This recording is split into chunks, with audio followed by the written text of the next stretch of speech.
Sometimes we have to ask ourselves, what's using my life? Heard a guy give a lecture one time that says, we are today what we were when. And he was talking about the fact that we, to a great extent, behave, think, react because of some previous experience that we've had. One of the things that we know about life is that it is always changing. Sometimes you're up, sometimes you're down. Sometimes things go real well, and sometimes they don't.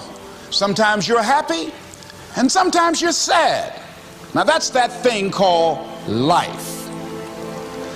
And when we begin to understand and know that, accepting that reality that we will never ever have things just on an even keel all the time, that you're going to have some ups and you're going to have some downs, but during those down moments, that's where the growth takes place. That's where the work is. See, anybody can feel good when they have their health, their bills are paid, they have happy relationships, the children are acting normal, business is successful. Anybody could be positive then. Anybody can have a larger vision then. Anybody can have faith under those kinds of circumstances. See, but the real challenge of growth, mentally, emotionally, and spiritually, comes when you get knocked down. Somebody said that adversity introduces a man to himself or a woman. How you handle it, that's where the growth takes place. When I was facing some challenges, I had a guy say something to me, and I suggest this is one of the first things that you want to do when you're facing a challenge. You want to get unstuck. Evaluate where you are. Look at it, assess yourself. Assess yourself and assess the situation. What brought you there? What role did you play? Earl Nightingale had a saying I like. He said, all of us are self-made, but only the successful will admit it. What has brought you to this point? What did you learn from it? Are you learning anything, or are you doing it over and over and over again? Somebody said that insanity is doing the same thing in the same way, expecting a different outcome. Are you going through it, or are you growing through it? Are you bigger and better because of it? Because it's not going to leave you until you grow through it. I was going through a major challenge in my life that was wearing me out, that was using me. And one of my students told me in a class that I was teaching, Lessons in Truth, she said, Les, until you handle it with grace, it will stay in your face. The challenges of life. How do we get stuck? A friend of mine went through a divorce. My best friend. He had a wife that did not love him as much as he loved her. It was his first real true love. He was a very religious man. Did not believe in divorce. He made a mistake. And he paid for his mistake with a lot of pain, a lot of tears. And there came to a point where he knew he should have gotten a divorce. But he was stuck. He was stuck in something called revenge. He said, she's made me so miserable, I'm going to pay her back. He was stuck. And he stayed in there longer than he should have because it began to attack him. It began to affect him psychologically. And as a result of that, when he eventually did get a divorce, he took that same attitude to other relationships, looking for something to go wrong. He was burned so badly, he did not want to risk pain again. He was going in relationships trying to avoid pain. When it became too close, he would do something to make sure the relationship did not work. He would always try and find something wrong with the person, because there are no perfect people. So if you look for it, you can find it. He was stuck in revenge. Another friend of mine, working on a job, loved the company very much, expected to retire there. And one day they called him in the office, asked him for his badge and identification, called the security man up, walked into his desk, told him he was fired and he had to leave then. He was devastated. And if you came anywhere near him, he will tell you his story, as we all have stories. Even when he got a job, he went on the job telling anybody who would listen how they fired him unjustly. And he always ended with, it wasn't fair. Life isn't fair. Life just is. It's not fair that birds eat worms, and they do. So we can't even deal with what's fair. But he's stuck in the fact that it's not fair. I don't deserve that. They were wrong. I used to be a state legislator in Columbus, Ohio. During the break, we used to go out on the front lawn of the Ohio legislature at the Capitol there and observe people as they came by. There was one particular person that all of us knew. The children, adults, everybody used to pick at him when he came by. We called him Chicken Man. He had a feather in his hat. He had a toy chicken on top of his car that he would drive around the area in downtown, blinking his lights and occasionally blowing his horn. When he got out of his car, he would walk downtown with a baby carriage with two little baby dolls in there and a picture of a woman. And when you say something to him or came near him, you would hear him making the sounds of a chicken. All of us used to laugh at Chicken Man. We didn't know Chicken Man's story. Chicken Man woke up one morning around 3 a.m. and his house was on fire. He panicked and he got out of the window and left quickly, only to get outside to hear his children and his wife screaming for help. He ran back to the door to go in to save them, and the flames were too hot, too awesome. He tried to get in, he couldn't get in. He was desperate, frantic. Pretty soon the cries stopped. They perished in the fire. His brother-in-law came, found out that his sister had died and his niece is in the fire, grabbed Chicken Man and started beating him. "You chicken, why did you save my sister? You're a chicken, you're a chicken." When the people pulled him off Chicken Man, they picked him up and said, "Are you all right?" And Chicken Man looked at him and he started making the sounds of a chicken. He never ever overcame that tragedy. He was stuck from that experience. None of us knew why Chicken Man went around with this picture and these little dolls. I remember when I was stuck in anger for a long time, when I made a commitment to my adopted mother that I was going to purchase her a home. I'll never forget the experience of working real hard to get the money for the down payment. Someone had told me of a beautiful home in an exclusive area of Miami. Went to see it, took my mother there, and she said, yes, I want it. It was on the water. We went to the closing. My attorney said, Les, have you had a title search? I said, what's a title search? Well, we just take a couple of days to check it out and make sure there are no liens against the property that you might have to pay if you buy this home. The guy who was there selling me the house, he said, listen, he said, the only reason that I'm selling you this house and selling it at a loss is because I admire the fact that you want to purchase this house for your mother. I have another guy who will give me substantially more money, but I like you. And I've got to get back to Philadelphia. Now, if we cannot consummate this deal now, then the deal is off. I said, there are no liens against the property? He says, no, of course not. I looked at my attorney. I said, I believe him. I'll sign. She said, Mr. Brown, I'm not questioning his honesty. She said, but business is business. I signed that contract. And we had a big celebration. Everybody in the neighborhood was talking about Leslie coming home, one of the twins that Mamie adopted, to buy her a home. Child, isn't that nice? God is going to bless him. A few weeks later, I received a letter, a registered letter, indicating that the house was going up for sheriff's sale on the courthouse steps. A man had filed a $12,000 lien against the property because the previous owner owed him that money. And if I did not come up with $12,000 in 30 days, he was going to sell the house to the highest bidder. I called this man and said, Mister, my name is Les Brown. I purchased this house. I had nothing to do with your prior bill. He said, that's not my problem. He said, you should have had a title search. I said, can you give me time? I said, my mother is an older lady. She has a bad heart. And I said, please. I said, if you just give me the time, I don't know how I'm going to do it with the house note and everything else, but I think I can pay you at least $2,000 a month, and within 6 months, somehow I will pay you your money. He said, no, I want it all in 30 days or you get out. I did everything I could, racked my mind thinking about how I could get $12,000 because I took everything I could to get the money just for the down payment and the closing. I finally had to face the reality that I wasn't going to be able to do it. I was up around 2 o'clock in the morning, walking back and forth, thinking, how was I going to tell my mother this? My children were there in the room sleeping all night long. I agonized over this. I lost over 23 pounds.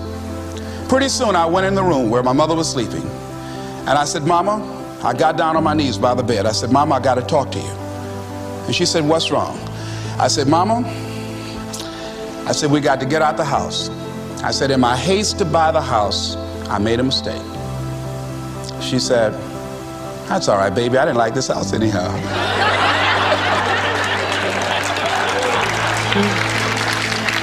I said, Mama, you told me you loved it. I brought our friends out here to see it. She said, you know I have arthritis in my knees, and I don't like going up the steps, but I knew it made you happy. You loved it so much. I said, Mom, I've lost 23 pounds agonizing over this. Well, we had to pack up and go back to the old house down the street from Northwestern High School in Liberty City. All those neighbors who came out and saw us leave, those neighbors were there as we were coming back. We went in the house, the roaches were playing cards, saying, come on in and take a hand. I was wiped out. I was embarrassed and humiliated. Words cannot encompass the symbolism of what I felt. I remember when I was unloading the furniture and I began to cry. My sister came by. You know you didn't have any money to buy no house, Mr. Big Time. Hadn't given me a quarter. You know Mama got a bad heart. Now y'all back where you belong. As I was crying and my head down, taking furniture in, my mama said, hold your head up. I said, Mama, I just feel so bad about this, Mama. She said, hold your head up and dry your tears. You have nothing to be ashamed of. And I did, as we unloaded that furniture in that house. For several weeks, I was numb. I was immobilized with anger. If I had seen that guy, I was thinking about flying to Philadelphia. I had all kind of dreams about him. And I didn't want to hit this guy here. Hitting would have been too good for him. I just wanted to just grab him and just bite him. They'd have found him. They say, well, we found this guy just chewing on him. Beating would have been too good for him. I'd have just bit him every time he... I'd have been like a Doberman pincher. Yeah? God would have said, I thought I made everything, but I don't know where this came from. I was reading a book on forgiveness. And they had a line in there that says, forgive and grow. I had to let that luggage go. You see, your mind is you know, when you go into a service station to get gas, you don't go in there and just start pumping. When you push the lever up, it clears the previous bill. By the same token, if you want to begin to move, you've got to clear your mind of all the unnecessary luggage and baggage that's weighing us down. I couldn't move, I couldn't think about what am I going to do to get out of this situation, because I was so concerned about what happened and what he did to me and how bad it was. I was so stuck in that I couldn't even focus on what I should have done. Feeling sorry for myself and angry, and none of that was taking me anywhere. So pretty soon I learned through effort, made a conscious, deliberate, determined effort. I had to let it go. I had to forgive it. Let it go and begin to focus on developing myself. And I say to you, you're going to have people to do things to you. Things are going to happen to you. And the most important thing to do is to harness your will and let it go and move so you can grow, so you can get on with your life. You must work on yourself continuously. Never be satisfied with yourself. Always know that as you invest the effort and time on you, that's the greatest ability that human beings have above animals. See, a dog can't be anything but a dog. Tree can't be anything but a tree. Human being, you've got unlimited potential. You can put effort on you, and by concentrating on you and developing you, you can transform your life wherever you are right now.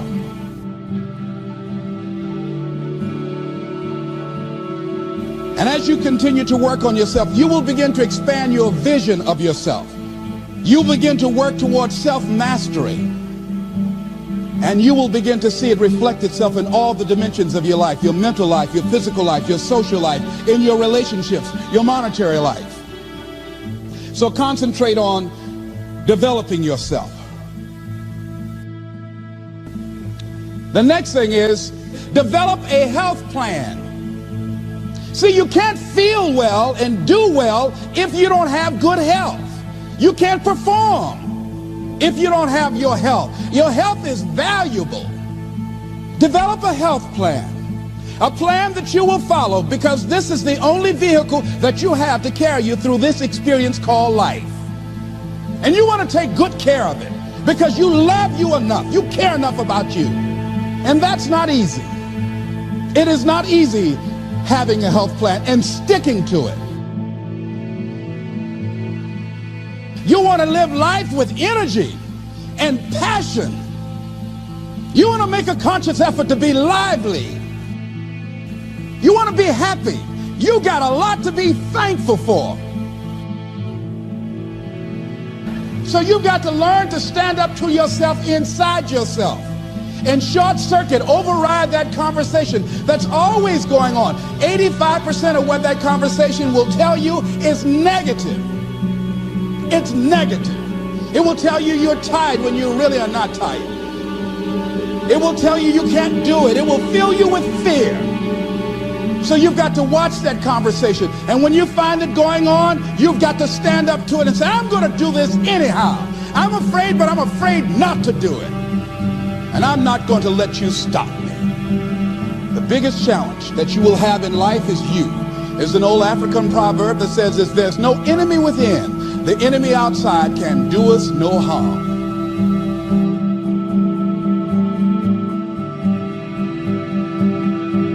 What do you want? What gives you your life? How will you know when you got it? What will make you happy?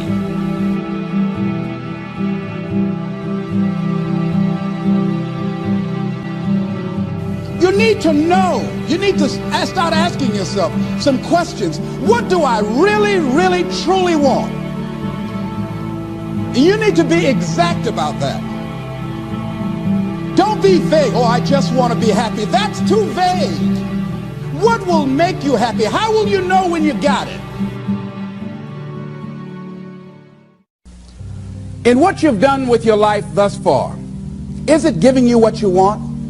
Is it giving you what you want? When you look toward the future, when you look at all that's going on out here, is there some place within yourself you say, hey, I know I need to be out there in that arena. I know I can do more than what I've been doing. I know there's some great music that I have within me that I haven't brought out here yet. Is that something that you begin to look at within yourself? So I used to do that, and I used to go to big rallies and see guys up speaking when I wasn't courageous enough to go out there and say, hey, my name is Les Brown, the motivator, Mamie Brown's boy, I want to talk. I would never do that. I'd just be back there looking at them and want to get their autograph and would say, can I meet you, Mr. Wakely, or can I meet Mr. Zig Ziglar? Please tell him, who are you? Oh, Les Brown. Because I felt within myself I was a nobody. So who am I to go talk to these guys and go get their autographs? Say, I like to do what you do.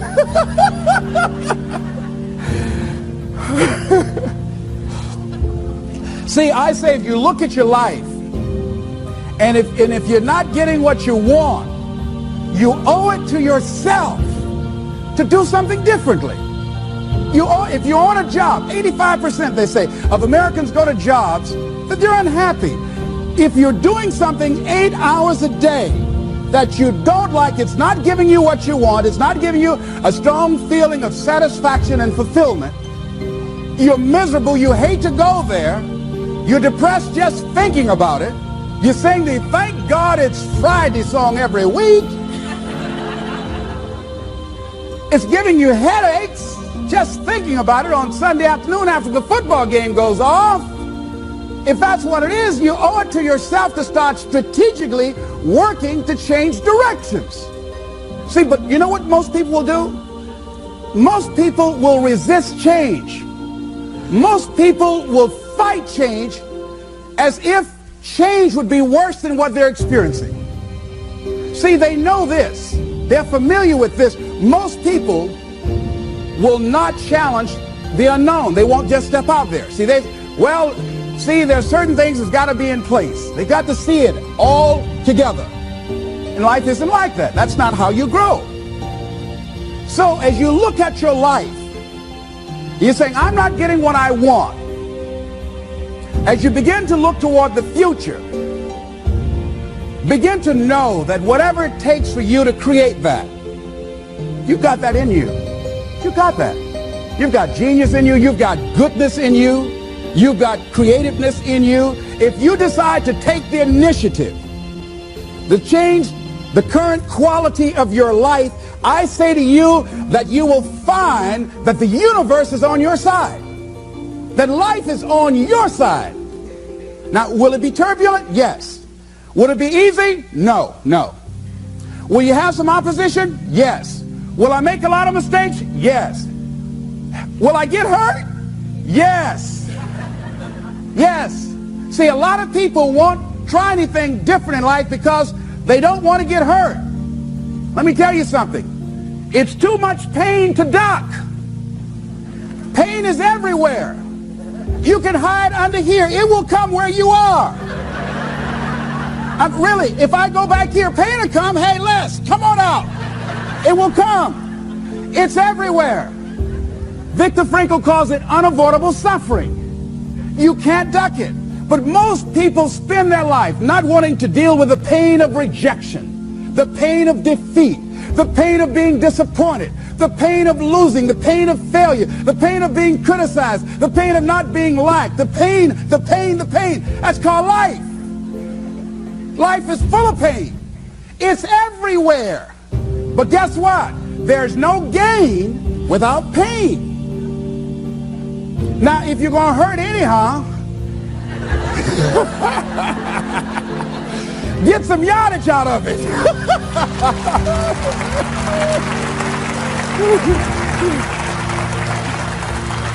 Because it's the pain of regret that you experience.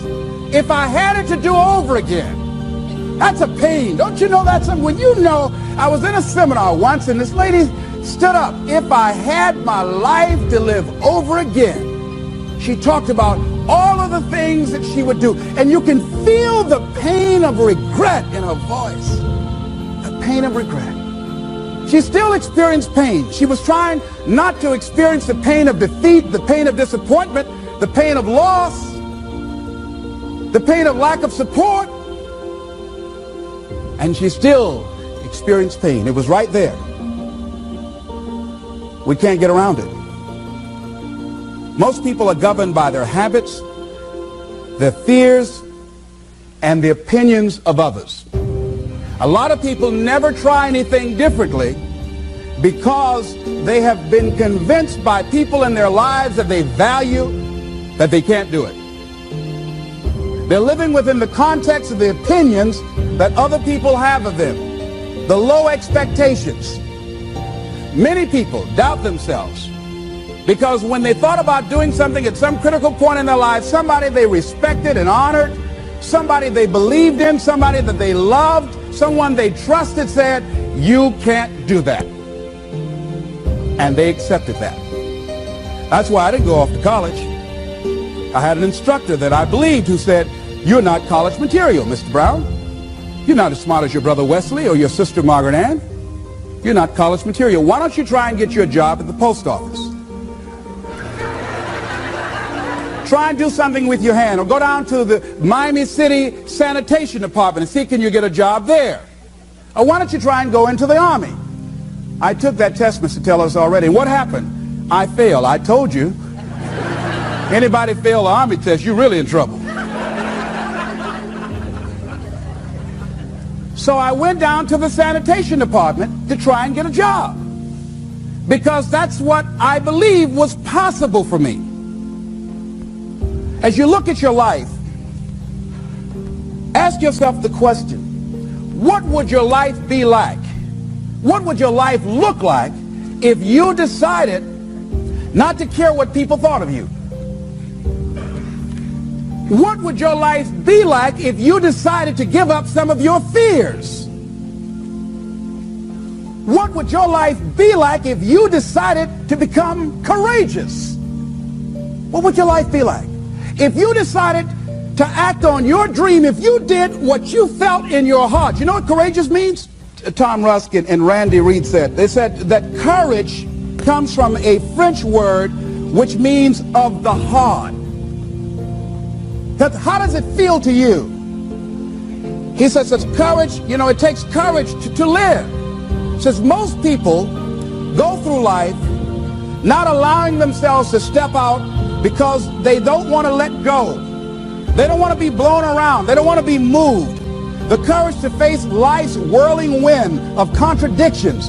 The courage to love yourself. The courage to love. For years, I was afraid to love. The courage to take a chance. The courage to be who you are. He says courage isn't for somebody else, for medals, applause, or moral debts. Courage is what at that moment feels most right for you. Not just situational ethics, but what feels right in your heart. The word of the heart. What feels right in your heart. One great philosopher says, cowards die many times before their deaths. The valiant never taste of death but once. What does that mean? The valiant people aren't afraid? No, no, no. It means that they experience that fear and they move forward. They move forward anyhow. Many people are dead now. Many people are allowing their dreams to die. Many people are allowing their ideas to lie dormant and collect dust. Many people have all this talent and ability that they are allowing to be buried inside of them, that they will take with them to their graves because they didn't have the courage to be who they are.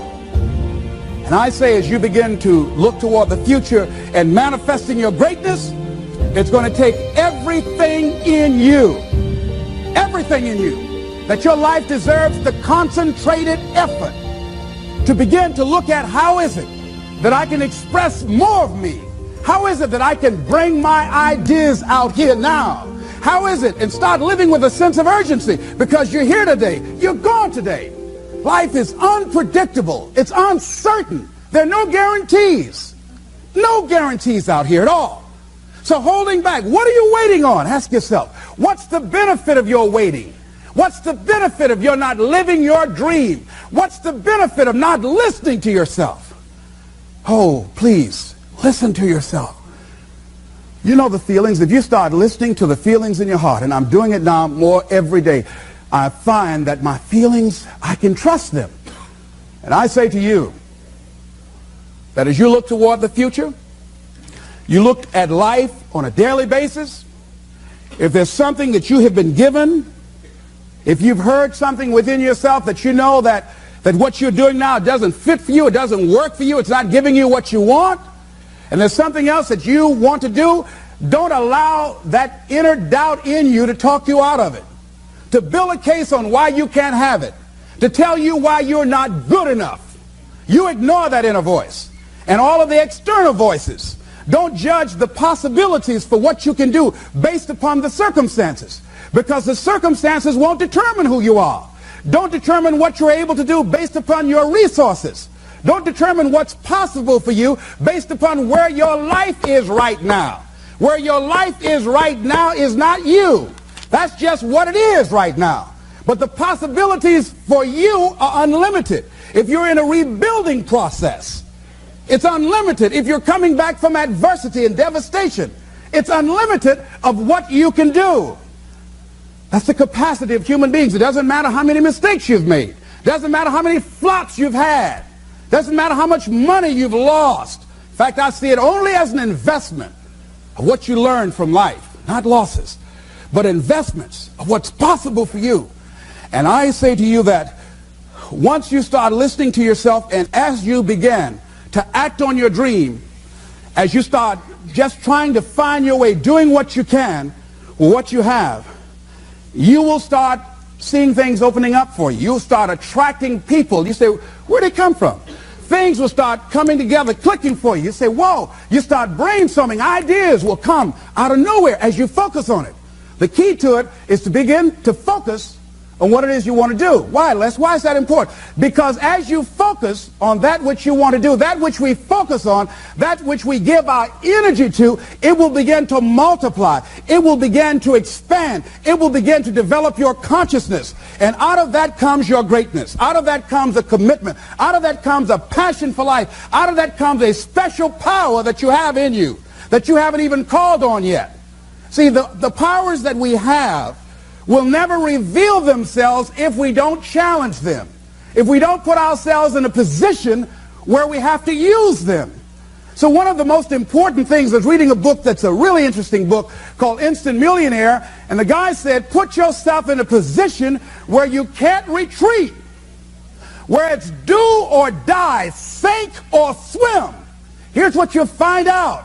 You'll develop incredible swimming skills. Or swallow half the pool of life.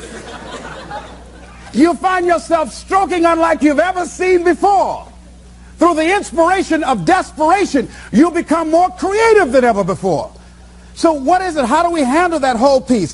Throw your whole self into it. See, most people go at it tentatively. They don't give all their stuff. They don't concentrate. They don't put everything they've got in them. One guy wrote a book called All You Can Do Is All You Can Do. And all you can do is enough. But he said, make sure you do all you can do. And if we're honest this evening, we know that we haven't done all we can do. So as we look at the future, we can decide that from this day forward, as I look at my personal relationships, if I look at my professional relationships, if I look at my family relationships, as I look at all the dimensions of my life, looking at myself mentally, emotionally, and spiritually, I'm going to do all I can do to develop me, to bring my talent out here, to make a contribution to life.